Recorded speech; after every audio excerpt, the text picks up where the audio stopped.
Pakistan this week میں ایک بار پھر خوش آمدید۔ فیصل ایدھی کو فلسطین کا ویزا مل گیا۔ سربراہ ایدھی فاؤنڈیشن کہتے ہیں مصر کے ویزے کا انتظار کر رہا ہوں، ہم فلسطینی بھائیوں کی ہر ممکن مدد کریں گے۔ سربراہ ایدھی فاؤنڈیشن نے فلسطین کے ویزے کے حصول کے بعد مصر کے ویزے کے لیے رجوع کر لیا۔ مصر کا ویزا ملتے ہی فیصل ایدھی اپنی ٹیم کے ہمراہ فلسطینی بھائیوں کی امداد کے لیے فلسطین روانہ ہوں گے۔ دکھی انسانیت کی خدمت سے سرشار ایدھی فاؤنڈیشن کے سربراہ فیصل ایدھی اپنی 6 رکنی ٹیم کے ہمراہ فلسطینی بھائیوں کی امداد کے لیے فلسطین روانگی کے لیے تیار ہیں۔ اس ضمن میں مزید احوال جانتے ہیں اس رپورٹ میں۔ دکھی انسانیت کی خدمت سے سرشار ایدھی فاؤنڈیشن کے سربراہ فیصل ایدھی اپنی 6 رکنی ٹیم کے ہمراہ فلسطینی بھائیوں کی امداد کے لیے فلسطین روانگی کے لیے تیار ہیں۔ اس ضمن میں فیصل ایدھی کی جانب سے ویزے کے لیے فلسطینی سفارت خانے سے رابطہ کیا گیا، جس کے بعد انہیں فلسطین کا ویزا مل گیا۔ نہیں، ایدھی فاؤنڈیشن کی تاریخ رہی ہے کہ ہم نے جو ہے وہ ہمیشہ کام کیا ہے۔ ایدھی صاحب نے جو ہے وہ لبنان میں جب لڑائی چل رہی تھی اسرائیل اور لبنان کی، تو ایدھی صاحب خود وہاں موجود تھے اور اپنی موجودگی میں انہوں نے بہت سارا کام کیا۔ اس کے علاوہ جو ہے وہ ہم 2011 مجھے یاد آتا ہے کہ ہم گئے ہوئے تھے شام بھی نہیں، سوری، جو ہے وہ مصر گئے ہوئے تھے، اور وہاں سے ہم نے کافی کوشش کی غزہ میں جانے کی جب 2011 کی لڑائی چل رہی تھی، لیکن ہمیں اجازت نہیں دی گئی، اور ایدھی صاحب کے ساتھ ہم مختلف جگہوں پہ جاتے رہے۔ علاوہ ازیں فیصل ایدھی نے مصر کے ویزے کے لیے بھی رجوع کر لیا ہے اور اب انہیں مصر کے ویزے کا انتظار ہے، کیونکہ فیصل ایدھی اپنے ہمراہ امدادی سامان نہیں لے کر جا رہے۔ فلسطینی ایمبیسی نے ہمیں جو ہے وہ ویزا ایشو کر دیا ہے، اور وہ کافی کوآپریٹو ہے اور کافی جو ہے وہ مشغول ہے ہمارے، اور ہمارا مکمل طور پہ ساتھ دے رہے ہیں، اور مصری ایمبیسی سے جو ہے وہ ہماری بات چیت ان کے تھرو ہی چل رہی ہے، فلسطینی ایمبیسی کے تھرو، اور انہوں نے کہا ہے کہ ہم ان کو جو ہے وہ فیسیلیٹیٹ کریں گے، اور اب کل جو ہے وہ مصری ایمبیسی ہمیں امید ہے کہ ویزا دے دے گی، تو ہماری کل ہی جو ہے وہ ہم روانہ ہو جائیں گے یا پرسوں میکسیمم۔ فیصل ایدھی کا کہنا ہے کہ وہ امدادی سامان کی تمام خریداری مصر سے کریں گے۔ فیصل ایدھی کا کہنا تھا کہ ہم اپنے فلسطینی بھائیوں کی ہر طرح سے مدد کریں گے، جبکہ مزید رضاکار کی ضرورت پیش آنے پر پاکستان سے مزید رضاکار طلب کیے جائیں گے۔ فیصل ایدھی کا مزید کہنا تھا، نہیں، ہمارے ساتھ کچھ امدادی کارکن ہوں گے، ڈاکٹرز ہمارے ساتھ نہیں ہوں گے اگلی ٹیم میں۔ ہمیں اگر ڈاکٹرز کی ضرورت پڑی تو ہم ڈاکٹرز بھی لے جائیں گے، اور وہاں کے مقامی ڈاکٹرز جو موجود ہیں وہاں پہ سرکاری اسپتالوں میں کام کر رہے ہیں، ہم ان کے ساتھ مل کے کام کریں گے، ان کو جو چیزوں کی ضرورت ہوگی ہم فراہم کریں گے۔ بلاول بھٹو نے حکومت میں ہونے والی بدترین کرپشن کو معیشت کی تباہی کی اصل وجہ قرار دے دیا۔ چیئرمین پی پی کہتے ہیں وزیر اعظم صاحب ملکی خزانے کے مالک پاکستان کے عوام ہیں، جس ملک کا حکمران کرپٹ ہو وہاں کی معیشت کبھی مستحکم نہیں ہو سکتی۔ عالمی ادارے ملک میں کرپشن میں اضافے کے انکشافات کر کے عمران خان کی خود ساختہ ایمانداری کی دھجیاں اڑا چکے ہیں۔ مزید جانتے ہیں اس رپورٹ میں۔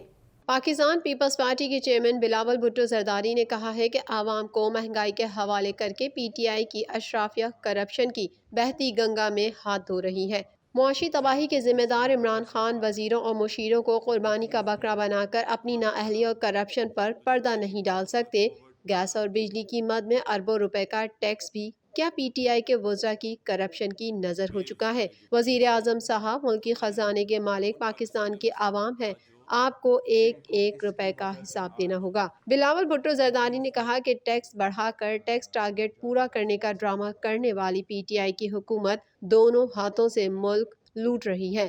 پہلے عمران خان ٹیکس زیادہ کر کے عوام کو لوٹتے ہیں، اور پھر عوام کے ان پیسوں سے بننے والے ترقیاتی منصوبوں میں کرپشن ہوتی ہے۔ ٹیکسوں کے نام پر عوام سے اربوں روپے وصول کرنے والی حکومت کی دیانتداری عوام کی نظروں میں مزید مشکوک ہو چکی ہے۔ بلاول بھٹو زرداری نے مزید کہا کہ عمران خان اتنے نااہل ہیں کہ پی ٹی آئی کی صفوں میں بھی اب اپنے اعتماد کو کھو چکے ہیں۔ صرف اقتدار کو حاصل کرنے کے لیے جھوٹے دعوے کرنے والا شخص ملک و قوم سے مخلص نہیں ہو سکتا۔ 7 جون سے تعلیمی ادارے کھول دیے جائیں گے، حکومت کا بڑا فیصلہ سامنے آ گیا۔ این سی او سی کے مطابق زیارتیں، سینما، انڈور ڈائننگ تا حکم ثانی بند رہیں گے۔ کرونا پروٹوکول کے ساتھ سیاحت کی اجازت ہوگی۔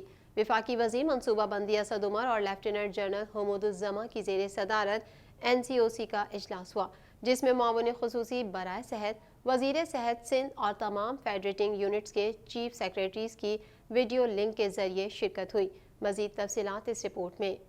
National command and operational centre نے 1 جون سے آؤٹ ڈور شادیاں اور 7 جون سے تعلیمی ادارے کھولنے کا فیصلہ کر لیا۔ وفاقی وزیر منصوبہ بندی اسد عمر اور لیفٹیننٹ جنرل حمود الزماں کی زیر صدارت NCOC کا اجلاس ہوا، جس میں معاون خصوصی برائے صحت، وزیر صحت سندھ اور تمام فیڈریٹنگ یونٹس کے چیف سیکرٹریز کی ویڈیو لنک کے ذریعے شرکت ہوئی۔ اجلاس میں NPIs کا تفصیلی جائزہ لیا گیا، جبکہ فیصلہ کیا گیا کہ 1 جون سے آؤٹ ڈور شادی کی اجازت ہوگی، تاہم شادی میں زیادہ سے زیادہ 150 افراد کے ساتھ گھر سے باہر تقریبات منعقد کی جا سکیں گی، جبکہ 7 جون سے تعلیمی شعبے بھی کھول دیے جائیں گے۔ تمام میٹرک اور انٹر کے امتحانات 20 جون کے بعد ہوں گے، جبکہ وزارت تعلیم کی سفارش کے مطابق پیشہ ورانہ امتحانات کیس ٹو کیس کی بنیاد پر ہوں گے۔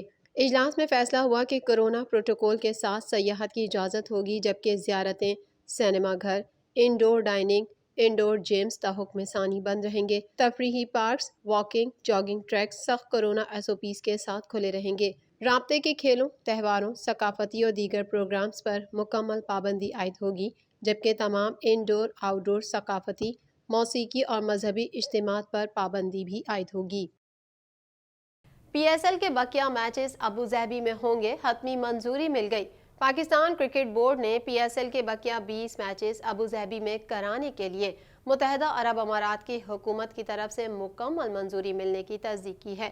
ذرائع کا کہنا ہے کہ ابوظہبی میں PSL کا انعقاد 4 جون سے متوقع ہے، جس میں بیشتر انٹرنیشنل کھلاڑی اور کوچز دستیاب نہیں ہوں گے، اور اس حوالے سے PCB اور فرنچائز مالکان کے درمیان میٹنگ ہونا ابھی باقی ہے۔ مزید احوال اس رپورٹ میں۔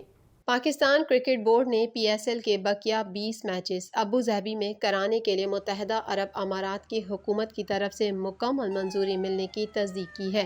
ذرائع کا کہنا ہے کہ ابوظہبی میں PSL کا انعقاد 4 جون سے متوقع ہے، جس میں بیشتر انٹرنیشنل کھلاڑی اور کوچز دستیاب نہیں ہوں گے، اور اس حوالے سے PCB اور فرنچائز مالکان کے درمیان میٹنگ ہونا باقی ہے۔ اس کے علاوہ PCB اور تمام فرنچائز مالکان کے درمیان آن لائن اجلاس کے بعد ایونٹ کے انعقاد سے متعلق انتظامات کو حتمی شکل دی جائے گی، جبکہ یہ اجلاس آج ہی ہوگا۔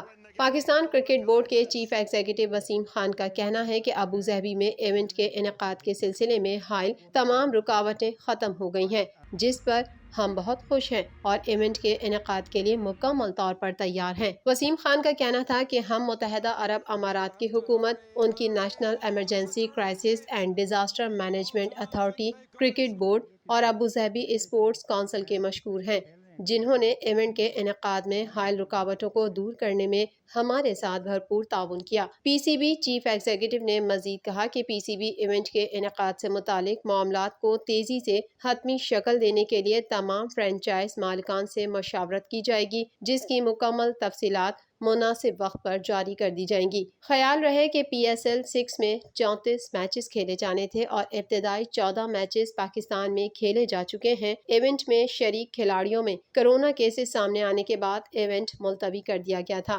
معاملات کو حتمی شکل دیے جانے کے بعد فائنل سمیت بقیہ 20 میچز ابوظہبی میں کرائے جائیں گے۔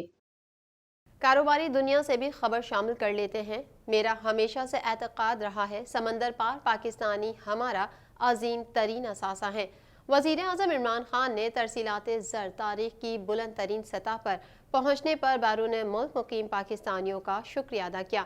ان کا کہنا تھا کہ ترسیلات زر تاریخ کی بلند ترین سطح پر پہنچتے ہوئے 2.8 ارب ڈالر رہیں۔ مزید جانیں گے اس رپورٹ میں۔ وزیر اعظم عمران خان نے ترسیلات زر میں اضافے پر سمندر پار پاکستانیوں کا شکریہ ادا کیا ہے۔ ٹوئٹر پر جاری بیان میں وزیر اعظم عمران خان نے کہا کہ میرا ہمیشہ سے اعتقاد رہا ہے کہ سمندر پار پاکستانی ہمارا عظیم ترین اثاثہ ہیں۔ وزیر اعظم نے بتایا کہ اپریل میں آپ کی ترسیلات زر تاریخ کی بلند ترین سطح پر پہنچتے ہوئے 2.8 ارب ڈالر رہیں۔ مالی سال 2021 کے پہلے 10 ماہ کے دوران 24.2 ارب ڈالر بھجوا کر آپ نے پورے مالی سال 2020 کا ریکارڈ توڑ دیا۔ وزیر اعظم نے کہا کہ نئے پاکستان پر اعتماد پر آپ کا شکریہ ادا کرتا ہوں۔ پاکستان دس ویک میں فی الحال اتنا ہی۔ مزید خبروں کے ساتھ اگلے ہفتے پھر حاضر ہوں گے۔ جب تک کے لیے اجازت دیجیے۔ اللہ حافظ۔